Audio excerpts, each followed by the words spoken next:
Hello everyone. तर या सेशनमध्ये आपण पाहणार आहोत गोईंग टू, म्हणजे गोईंग टूचा यूज कशाप्रकारे करायचा ते पाहणार आहोत फ्रेंड्स. ओके. आता गोईंग टूचा यूज हा स्पोकन इंग्लिशमध्ये वारंवार होत असतो फ्रेंड्स, हे लक्षात घ्या. ओके. त्याच्यामुळे आपल्याला हे पाहणं आणि हे समजून घेणं खूप आवश्यक आहे. म्हणजे आता कशासाठी होत असतो तर आता लक्षात घ्या, जसं की सेंटेन्स, मी आता एखादी गोष्ट करणार आहे, मी वाचणार आहे, मी स्कूलला जाणार आहे. ओके.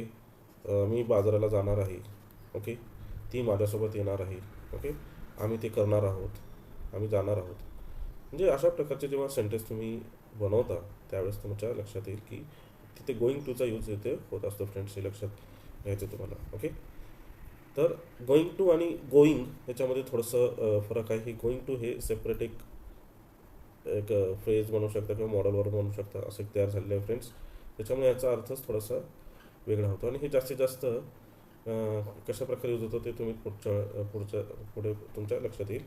तर आता इथे सिम्पल एक लक्षात घ्या की याचा एक फॉर्म्युला काय आहे. तर जसं की सब्जेक्ट, जसं की ॲम इज आरचा यूज करायचा आहे फ्रेंड्स गोईंग टूच्या आधी. त्याच्यानंतर गोईंग टू आहे. परत V1 म्हणजे वर्बचा फर्स्ट फॉर्म यूज करायचा आहे. वर्डचा फर्स्ट फॉर्म यूज करायचा आहे इथे लक्षात घ्या. आणि remaining part of the sentence किंवा ऑब्जेक्ट तुम्ही काही म्हणू शकता. ओके. म्हणजे इथं लक्षात घ्यायचं आहे की हे थोडंफार तुम्हाला प्रेझेंट कंटिन्युअस टेन्ससारखं सेंटेन्स वाटेल आणि थोडेसे नियम त्याचे तसेच आहेत. फक्त की इथे तुम्ही गोईंग टूच्या नंतर जे आहे तिथे V1 म्हणजे वर्बचा फर्स्ट फॉर्म इथे घ्यायचा आहे, इथे लक्षात ठेवायचं आहे. आता इथं चला मग त्याचं आणखी कसे कसे यूज होतात त्या थोडंसं पाहूया. जसं की आता I am going to do something म्हणजे I have already decided to do it and intend to do it. म्हणजे तुमची तुम्हाला एखादी गोष्ट पुढे करायची आहे ते सांगण्यासाठी गोइंग टूचा यूज होतो इथे, हे लक्षात घ्यायचं. आता फ्रेंड्स इथे लक्षात घ्या, सेंटेन्स लक्षात घ्या. Are you going to it anything म्हणजे तुला काही खायचं आहे का किंवा तू काय खाणार आहेस का. No I am not hungry, नाही मला भूक नाही. ओके.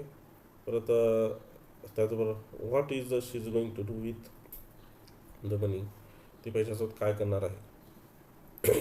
हे काही इथे सेंटेन्सेस आहेत. ओके. त्याचबरोबर she is going to buy a new car, ती नवीन कार बाय करणार आहे किंवा ती नवीन कार घेणार आहे. ओके. इथे बघा सेंटेन्स तुमच्या लक्षात आहे की आपण म्हणतो ती घेणार आहे, ती बाय करणार आहे. Okay. She is going to buy a new car, ती नवीन कार घेणार आहे. ओके. म्हणजे तुमच्या सेंटेन्स लक्षात येत असेल की गोइंग टूचा यूज कसा होतोय.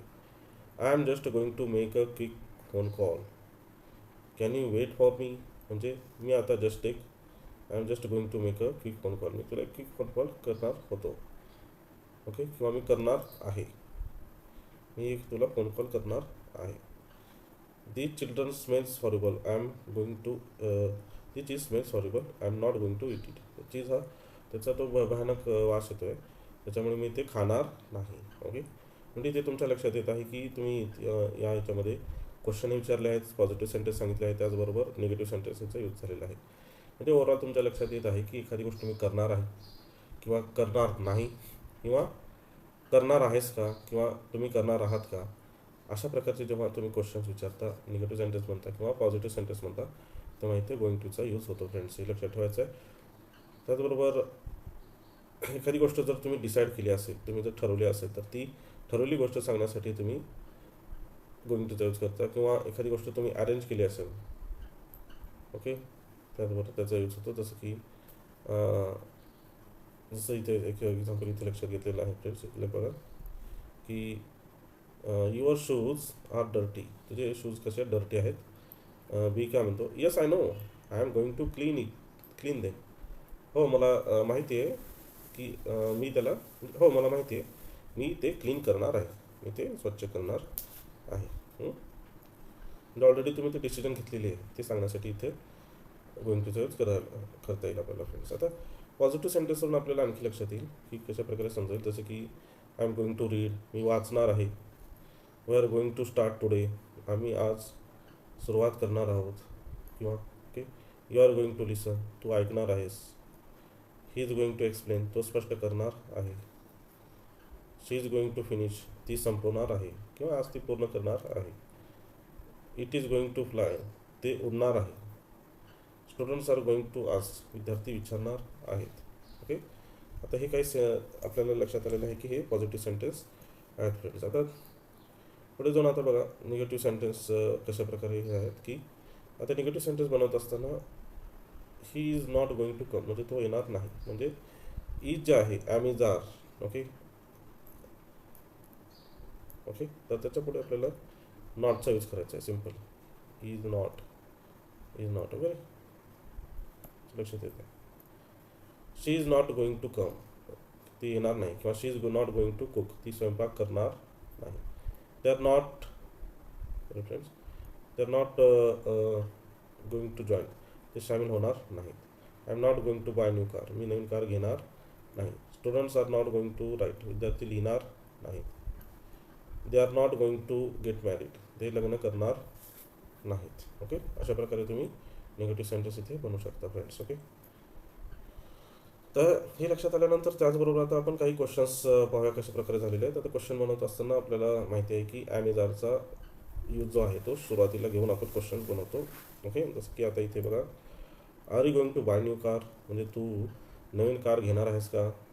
R we going to dance tonight, आज आपण रात्री डान्स करणार आहोत का. Are they going to work, म्हणजे ते काम करणार आहेत का. Is he going to drive, म्हणजे तो गाडी चालवणार आहे का. Is she going to ride horse, ती घोड्यावर स्वार होणार आहे का.